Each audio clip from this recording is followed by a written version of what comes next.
When the market finally presents a fresh setup, your first trades matter more than you realize. Early in a new opportunity, trends are unproven, volatility is unstable, and false breakouts are common.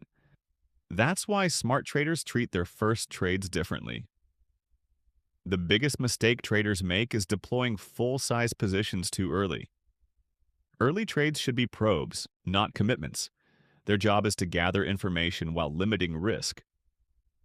Smart traders begin with defined risk structures such as debit spreads, calendars, or small leaps positions.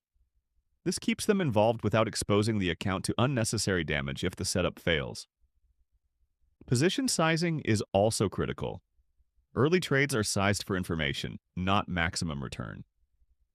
Traders often risk half or less of their normal size and avoid stacking multiple directional bets. Flexibility matters most at the start of a setup. Trades that can be rolled, adjusted, or expanded provide optionality as the market reveals more information. Only after the market proves itself do smart traders deploy more capital.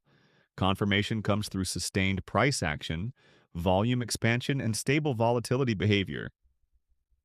Capital is added in layers, not all at once. The first trades don't need to be the most profitable. They need to be the smartest. Start small, stay flexible, and let the market earn your confidence. Thanks for joining us at optionstrading.org.